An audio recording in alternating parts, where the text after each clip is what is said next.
If you're looking to get into the DePIN space, whether it's just for some additional side income to build out legitimate businesses or just as an investor, well, this is a video you're going to want to watch. My name is Bradley Meyer, and I built out several large-scale deployment businesses within the DePIN space. And after spending most of my career in the corporate world, earlier this year, DePIN allowed me to leave my corporate job and work for myself and do what I'm passionate about every single day. Now, while I'm going to walk you through what that journey looked like, my main goal of this video is to help shorten your learning curve in getting involved in this space. And in doing so, I landed on two main objectives. The first main objective is to help you identify how you can get involved in this space. And I've narrowed that down to 4 different categories, and I promise you can fit into at least one of those categories. And objective number 2 is to address the questions I get the most, which are, how can you find these DePIN projects, and where are the resources that you can use to adequately research them? And I'm going to show you where all of that is. I'm also going to show you how I do what I call a deep dive to use that data to assess the viability of these projects. Now, before I get started, I have to remind you nothing in this video is financial advice, and you should always do your own research. And if you haven't already, please hit that subscribe button. First, just to touch on my background, I am a finance major, and as I mentioned earlier, I spent most of my career in the corporate world. I did spend a little bit of time in the startup space, but I did a lot of consulting, helping business owners grow their businesses. I did a lot of national sales trainings, but I got into the crypto space just 4 years ago, and I was actually in quarantine for COVID. I remember sitting there thinking, I should probably come out of this with some new skill set, or at least having learned something. Now, I'd always wanted to get into the crypto space, and I had friends that had told me about it, but I didn't understand it. And for me, and I'm sure this may be the same for you, for me to fully invest my time and energy into something, I need to fully understand it. So I decided to take this introductory level blockchain course on Udemy. If you haven't checked out Udemy, by the way, you definitely should. I've taken a lot of courses on here. But if you are looking to get into the crypto space, or DePIN specifically, I think it is a good idea to have a baseline understanding of what blockchain technology is. So, I highly recommend checking out a course, whether it's this course or another course. This course in particular was life-changing for me. That's when I had this, aha moment, and I realized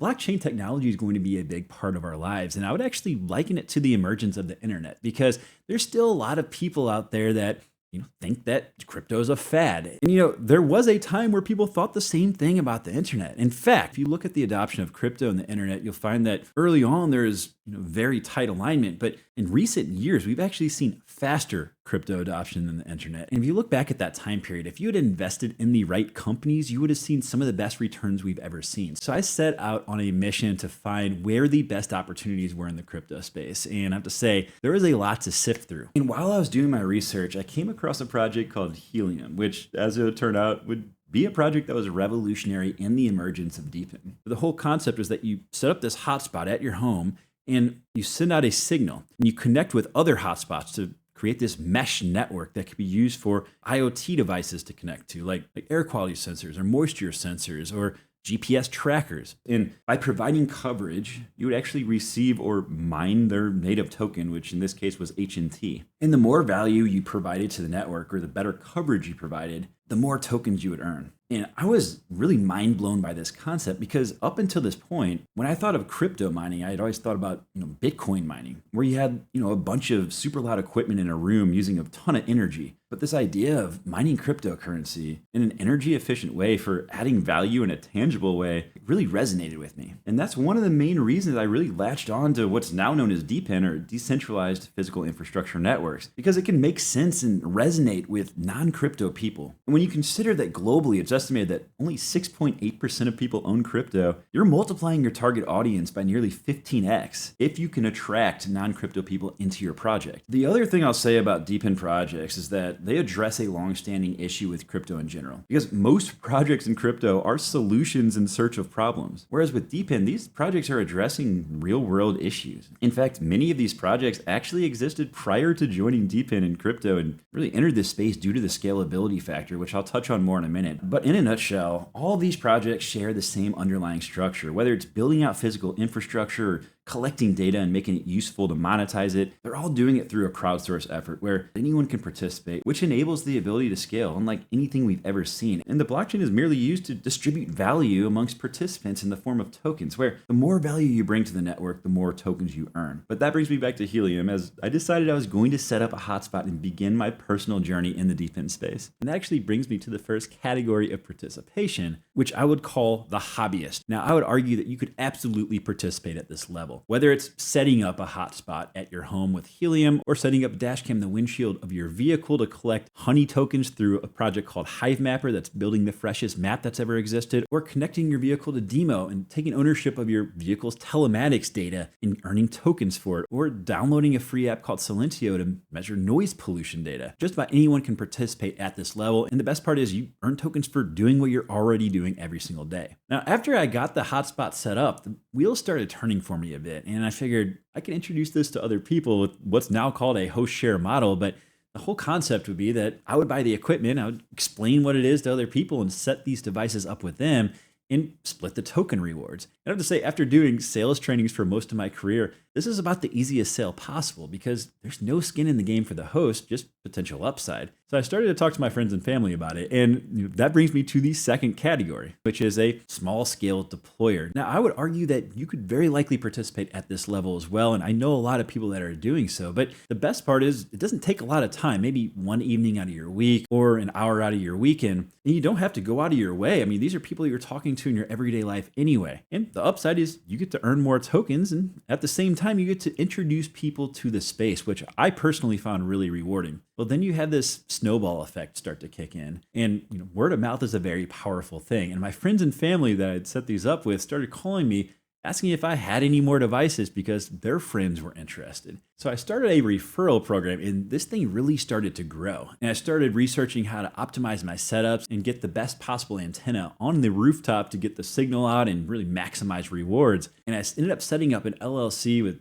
proper 1099 agreements. And before I knew it, this thing had grown to over 70 rooftop installs across the Midwest. In that same time frame, Helium had grown from 15,000 hotspots to nearly 1 million globally. And I realized that other projects are going to see what's possible when it comes to scalability within DePIN, and they're going to come into this space. So now I had a process, and I sought out to find other projects I could replicate these efforts with. And I came across a project called Hivemapper. Now, the whole goal of Hivemapper is to create the freshest map that exists and essentially go head to head with Google. And in many cases, Google street level imagery is very outdated. So the whole concept with Hivemapper was there's millions of vehicles on the road every day. Why not have people put a dash cam in their windshield in their day-to-day drives to earn tokens? And I thought, who's the ultimate participant for this type of project? And Uber and Lyft drivers came to mind because they're on the road a lot and they drive differentiated routes. So I started pitching my Uber and Lyft drivers using the same host share model. And again, word of mouth is a very powerful thing. If there's one thing I've learned about Uber and Lyft drivers, it's that they know other Uber and Lyft drivers. So I started to build out another LLC around Hivemapper. And over the last few years, I've scaled that up to over 100 drivers in my fleet. Hivemapper, by the way, just surpassed 20% of the world's roads mapped. And they have 3 of the top 10 mapping companies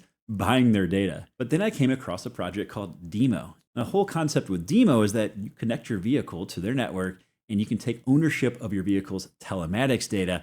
And they have built out an app store that allows you to leverage your data in different ways. And again, you earn tokens or mine tokens with your vehicle. Well, I already had a Hivemapper fleet and I had all my Helium hosts. Now, while I could only set up one hotspot per household, many of them had multiple cars in their family. So I started to expand my Demo fleet out, which I've now grown to 250 vehicles. Before I knew it, what had started off as a hobby and grown to a small-scale deployment business with my friends and family had grown to multiple legitimate businesses that were actually earning more money than my corporate job. And it was at that moment I realized what the difference between being really good at something and being passionate about something was. Because I was really good at my corporate job. I had just won our national MVP award. I was up for the next promotion, but I didn't love what I was doing every day. I realized that building in the DePIN space and introducing new people into this exciting sector was what I was truly passionate about. And while there are people around me that thought I was crazy, including some of my friends and family, I did make the decision earlier this year to leave my corporate job and go full-time in this space. And I have to say I have 0 regrets. And that does bring me to the third category of participation, which is large-scale deployer. Now, my example is certainly what's possible in going this route, but I will say there is a breaking point between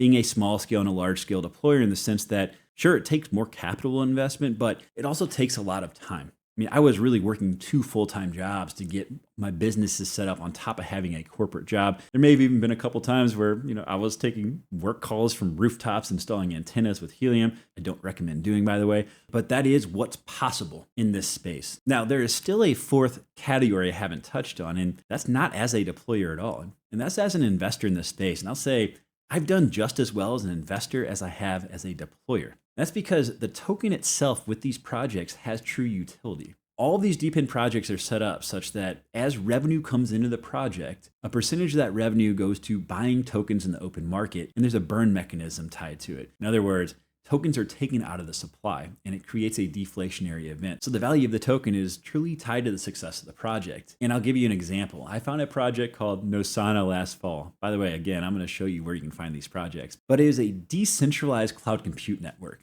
And the whole concept was, if you have a high-end GPU or graphics processing unit that's used for training AI and running AI models or inferencing AI, you can rent out your compute capacity when your GPU would otherwise be sitting idle. And they connect you with people that need GPU resources. Because up until this point, you could really only turn to centralized entities like AWS or Google Cloud to access GPU resources. And they're very cost prohibitive. So if you're a student, for example, and you're looking to access GPU capacity to train or run AI models, you can now go to Nosana and access them at a fraction of the cost. So in other words, Nosana is like the Airbnb or the Fiverr for GPU resources. Well, when I came across this project, I did my research and my analysis, and I realized not a great project to run a deployment business off of, but the token itself was criminally undervalued. I invested in it at 2 cents. And this last spring, less than 5 months later, it had gotten up to $8.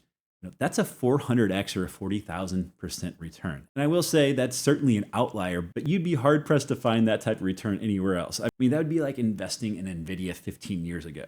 And that is the fourth category of participation, which is as an investor. Now, the best part is, while it does obviously require capital, it doesn't require the time that being a deployer does. Obviously, you still need to take the time to do your research, but you can also get involved as both a deployer and an investor. But there are so many different ways to get involved in this space, whether you just want to be a hobbyist or a small scale deployer with your friends and family, or go big and create legitimate businesses as a large scale deployer, just be an investor. But that does bring me to the questions I get the most, and objective number 2, which is, where can you find these projects? And once you've found them, where are the resources to do adequate research and analyze the viability of the project itself? Well, there are several resources, but number 1, I would say DePIN Hub, depinhub.io is a great resource.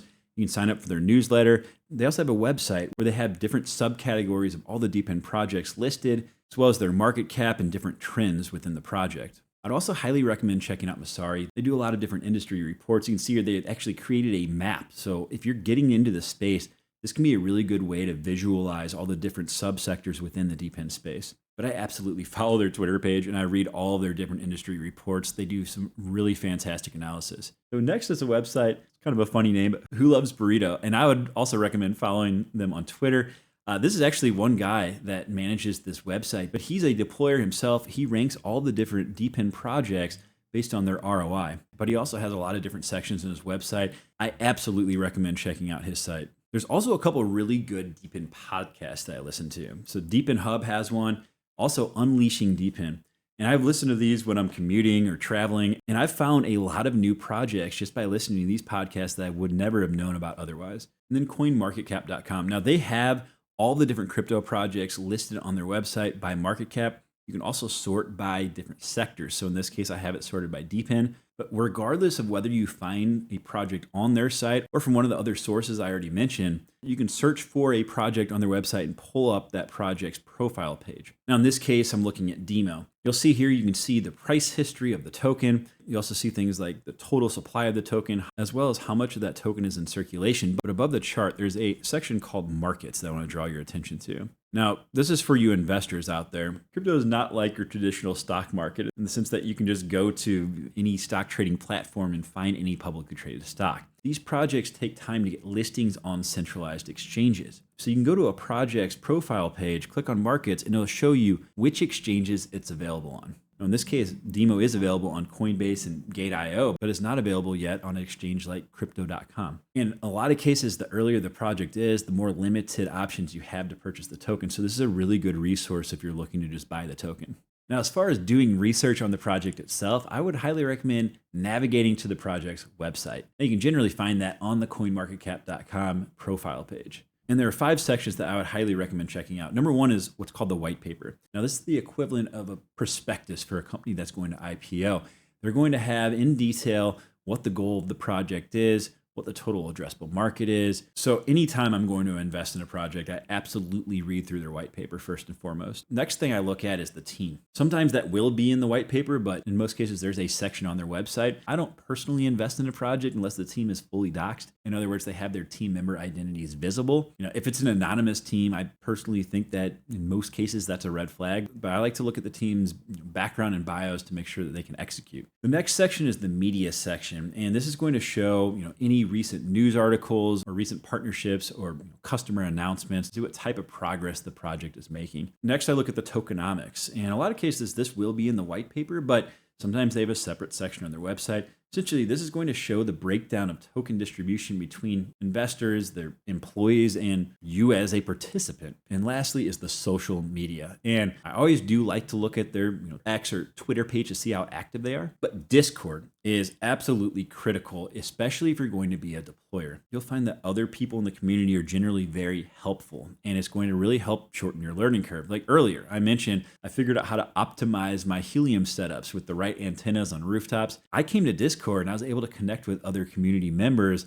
to figure all that out. In some cases, they'll even have different geographical subsections so you can find other community members in your area. And in many cases, the team is very active in here. You can actually interact with the team members and in many cases, the founders and the CEO of the project itself, which is really cool. So now you know where you can find the projects and where the resources are to get all the data that's necessary to analyze them. But what do you do from there? Well, I personally have a system to do what I call a deep dive. And I break that down into 4 different sections of analysis. The number 1 thing I look at is revenue, because for these projects to be successful, you need to drive revenue into the project. So I look at what market they're getting into, what's the total addressable market, and what's their differentiator to grab market share. The second thing I look at is what I call participation. In the case of HiMapper, how many drivers do you need out there mapping to move the needle and get enough data for it to be valuable? Or for Helium, how many hotspots do you need deployed in order to have good enough coverage to bring in revenue? And what's the cost? Can they get to that number of participants they need to move the needle and generate revenue? Going back to the team, and I have to say this is so critical, and not just for crypto projects, like really any business. You need to have a team that can execute, because you can have all the potential revenue in the world. You can be able to drive participation, but if you don't have a team that can execute on the back end and pull it all together, well, none of that really matters. So, I do look at the team section on the website. I also go to their LinkedIn profiles. I like to look at their work history, mainly just to see, can this team execute? Are they committed to the project? And lastly is the tokenomics, which I already touched on, but the main thing I look for is there a fair distribution of tokens amongst the team members, their investors, and of course, the participant? And that brings me to the last source I want to cover, which is my YouTube channel and really my vision behind that. So I read this book, Start With Why. It talks about your why, which is your vision and your overall goal for doing what you do every day. Your how is putting that vision into action, and your what is the end result. And I think a lot of times we get overly focused on the what and the end goal and kind of lose track of our vision. Now, this book really got me thinking, what is my why and my overall vision and what I'm doing? And it's certainly changed since I entered into the crypto space, but I realized in building out my deployment businesses that it's to help people enter this space, because I think we have such a huge opportunity in front of us. And that's why I built out my YouTube channel. Now, I have videos for market updates as well as interviews with different founders of different projects. You'll see I did one recently with Mike Horton, the founder of GeoNet, a project I'm also very bullish on, by the way. I also do tutorial videos. For example, I have one on how I legally set up my DePIN business and the steps I took to do so, and some of the hurdles I had to overcome that I never would have expected to run into. I also have a tutorial video on how to recruit Uber and Lyft drivers into your fleet based on my trial and error and what I found to work work best for me. And lastly, I do the deep dive videos that I referenced earlier. So I recommend checking a couple of those out so that you know how that framework works, because now you know where to find the project, you know where to get all the data. Now you can put that into action. Please do follow me on X, subscribe to my channel, and I am launching a website soon, and I'm going to have different subsections to all the projects that I cover, as well as a consultation request section. So if you are looking to start up your own deployment business and you want to hit the ground running, happy to do a consultation with you to help you out. And I'll leave you with these final thoughts. The fact that you're even looking at DePIN and found this video, well, you should give yourself some credit. I truly believe we're in the right place at the right time, and we're very early in this still. The total addressable market of DePIN is expected to grow to as much as $3.5 trillion by 2028. And currently, the total market cap of all the DePIN projects combined is just $20 billion. So I highly encourage you to get involved in this space in some way, shape, or form. And as you see in this video, there's a lot of different ways to do that, but only you can decide at what capacity you want to get involved. As always, I appreciate your viewership. Signing off, this is Bradley Meyer with the DePIN Connection.